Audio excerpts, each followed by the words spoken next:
everybody, my name is Nairi. Welcome to my channel. It's all about trigeminal neuralgia. So I've had it for about 3 years now, and this morning I made myself have a look at the very first video I did and watched it. It was pretty heartbreaking, I must admit, and I realised how far I've come. So in some ways I feel a bit of a fraud doing this channel because I'm in so much of a better place, and for some of you that might be quite difficult to watch. For others it might be quite reassuring, I don't know. So today is all about looking at my journey so far in general and how things have improved for me, and also helping you guys to set realistic goals for 2024 and to some pitfalls to avoid, I would say. So in the very beginning, when I first had this condition, I was in pain nearly every day. When I had a flare-up, I'd have to lay down on the bed, I couldn't move, and I was on 3 tablets a day, carbamazepine tablets, 3 a day. And now I'm on 1 tablet, which I take just before I go to bed at night, and that keeps everything stable. So most of the days I'm not in pain. Sometimes I even forget that I have it, which causes a few problems in a way, because I forget the other impact, which is the medication, which I'll explain in a minute, that still has an impact on me, and I'll explain how.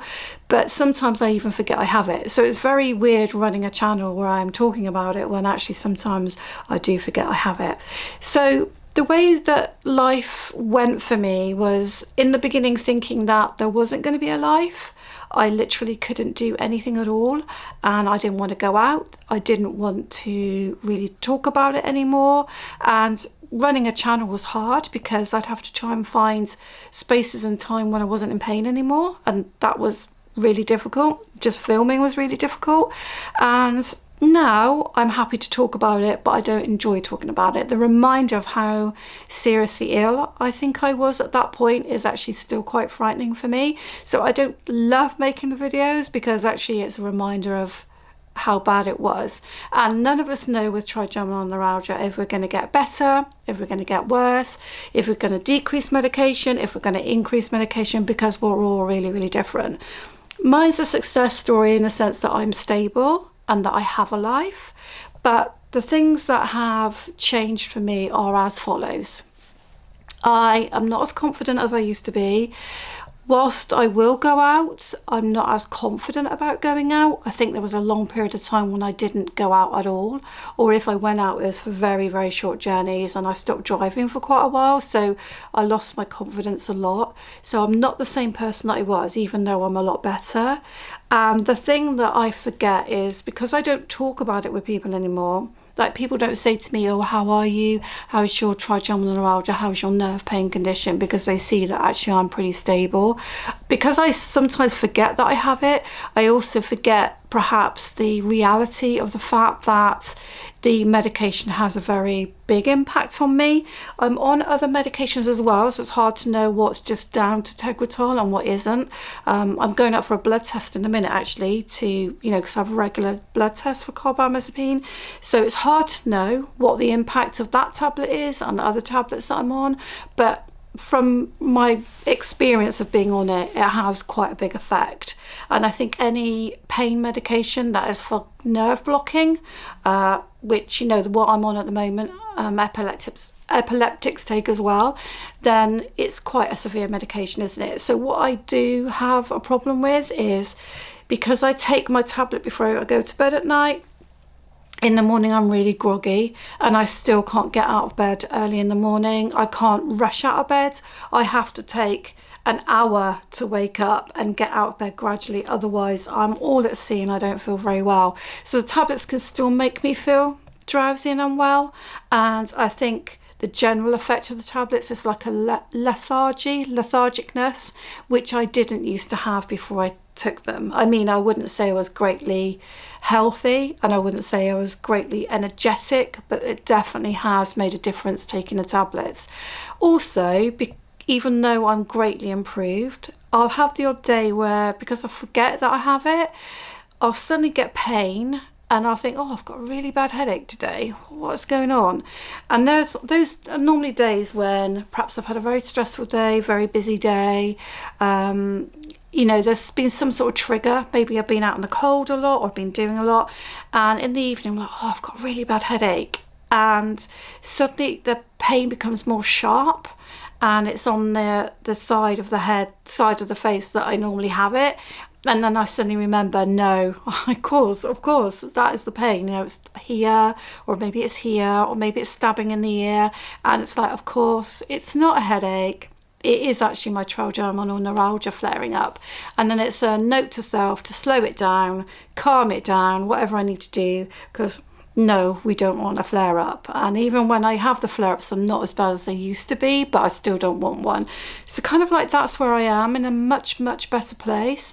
And sometimes then it is hard to talk about it because I do not want to be reminded that I have it. However, looking back at that early video and looking at all the comments I had, which are loads of comments over the few years, I realised how much it does help people to hear something about it, and that there's not many people sharing living with trigeminal neuralgia. There's lots of medical sharing. There's lots of people sharing that when they're having a severe flare-ups, you can see that. There's people that share the medical side and medical procedures, but not so many people that share living with it. So that's my update. That's where I'm at. And I'm not brave enough to go back to the doctors and say, can I come off of it?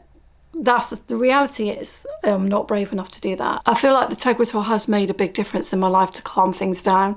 So the idea of trying to come off of it still frightens me, because I'd rather be without pain. So that's where I'm at. And maybe this year I will try and seek out some help talking about the tablets, because I never got the referral to neurology. So if you did watch my very first video, and if you haven't, I do suggest you go back and have a look at it. And if you find talking about chronic pain conditions or trigeminal neuralgia helpful, I'm sure if you look back at my first video and all my other videos, you will sort of see my journey. And if you think that's going to be interesting to you, then please subscribe, because then when I do bring out a video, you'll see it. I've forgotten where I was going with this now. So yeah, it's whether I talk about it with someone, this medication, because I didn't get a referral to neurology. So if you look back, you'll see it was a dentist, and it was maxillofacial, and then I saw a few professionals, and they kept me on carbamazepine because the best guess of diagnosis was TN, even though there wasn't anything on my scans or anything like that. So I never got to neurology.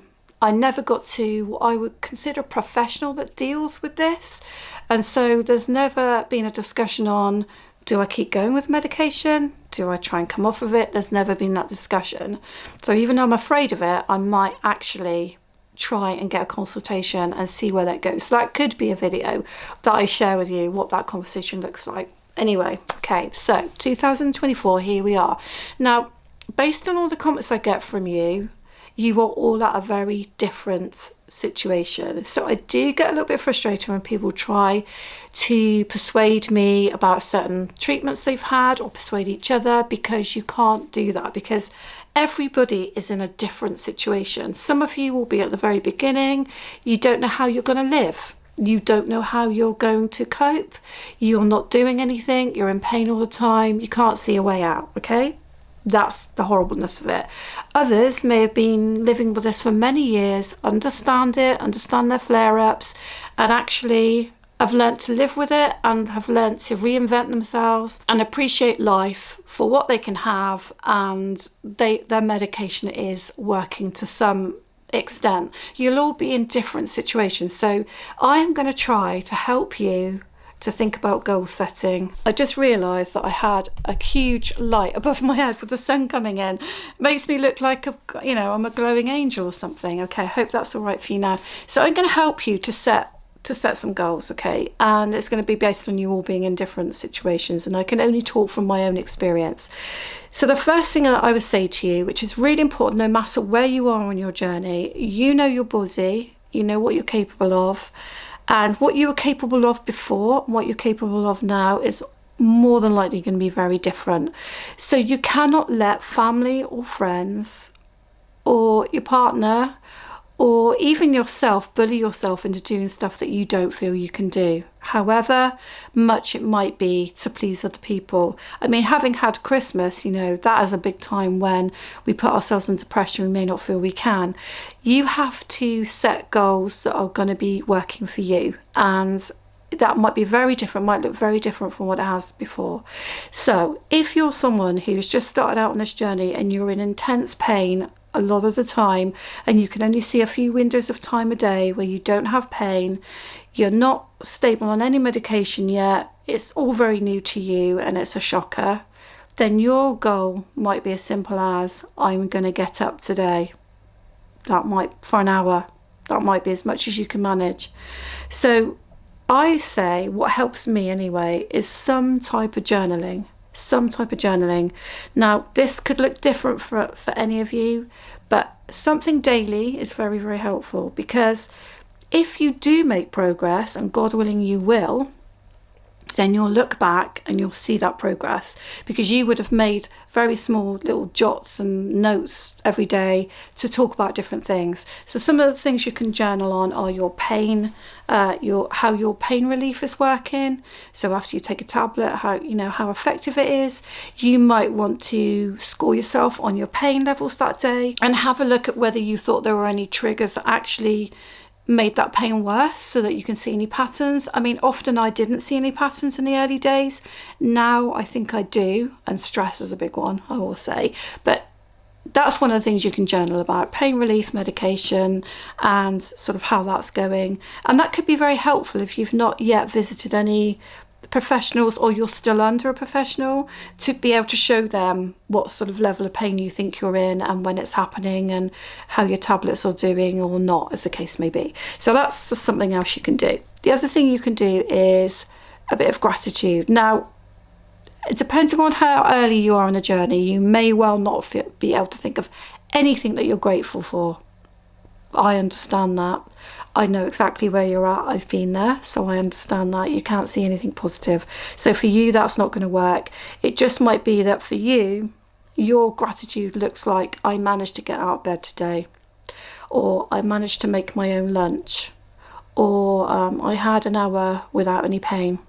That's as much as maybe what you're going to put down there. Or my flare-up wasn't as bad as yesterday's. It was a level 8, whereas yesterday's was a 10. That might be as far as your gratitude goes. For the rest of us, if we've made any progress, you might be able to say, I'm really grateful for, I managed to get out today with my family for a little bit. I'm really grateful for a hobby that's keeping me sane. It may be that you can put a little bit more down. I do think getting things down on paper is very cathartic. Me sometimes making these videos can be very cathartic if I'm in the right mood for it, but in the early days it was very hard, because you can't talk very much when you have trigeminal neuralgia if you're in a flare-up, and if you're in the early days you don't want to talk. So anyway, yes, so this for me is a bit like journaling. When I look back on my channel, which I rarely do, apart from today I did, when I look back I can see my progress that I've made, and when you look back in your journal you'll be able to do that. So maybe you can set one goal is to start journaling. Another goal might well be to start thinking about how active you can be from where you are now. So if you can't be active at all at the moment, then maybe you start setting yourself really little goals for activity. And when I say activity, I don't mean exercise, okay? Because I used to find that too much movement of my head or my body would actually bring a flare up on. So these are the types of things that I'm talking about. Is it that you no longer see friends? You stop seeing friends because you're in too much pain, but maybe you could resume some of that. Things are a little bit better. And you start by just doing 15 minutes, half an hour, seeing a friend very quickly. Is it that you stopped doing anything around the house? So you stopped cooking meals, you stopped doing any household chores because you couldn't do it?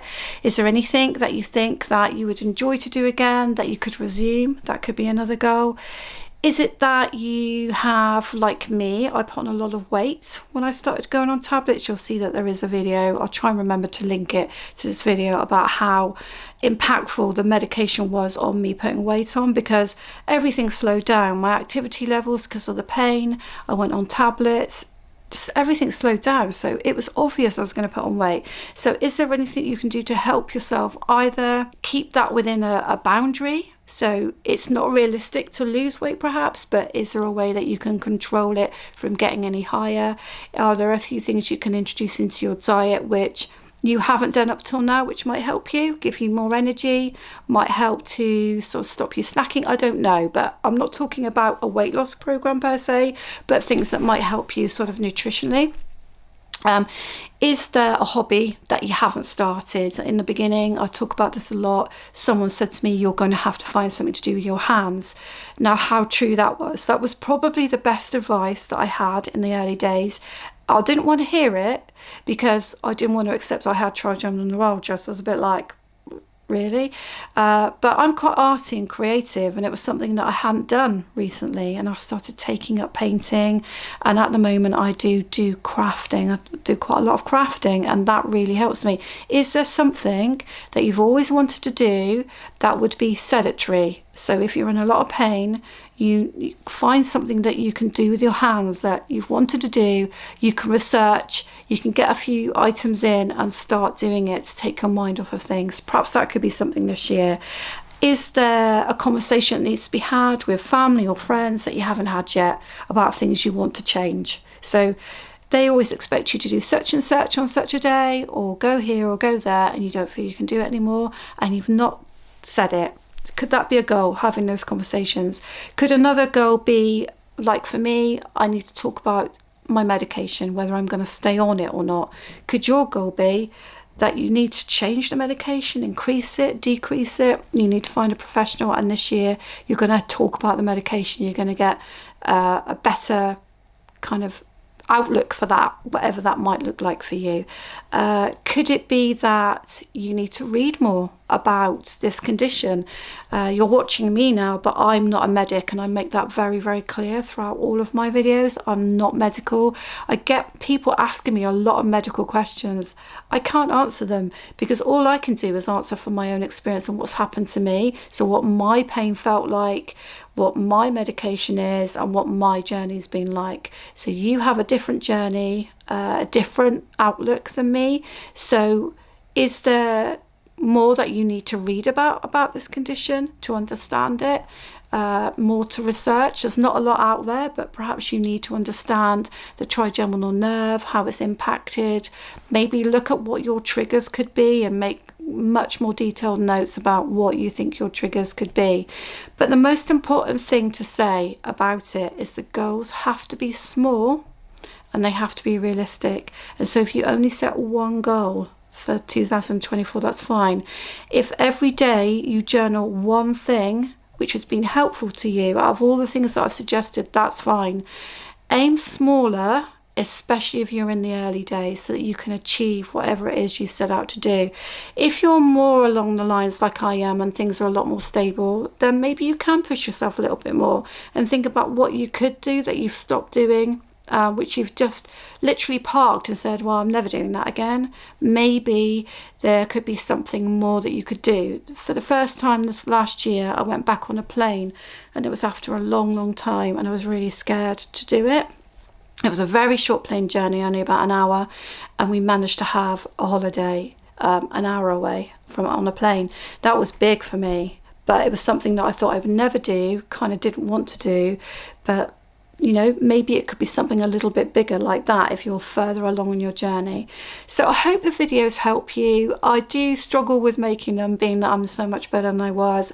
I only make something when I think that I've got something to share that's useful. I can't make videos for the sake of churning them out because it just doesn't seem right with this type of condition. Subscribe if you want to, and check out all the rest of my videos. Check out my journey if you haven't already, and I'll see you on Let's Face It together. Thank you.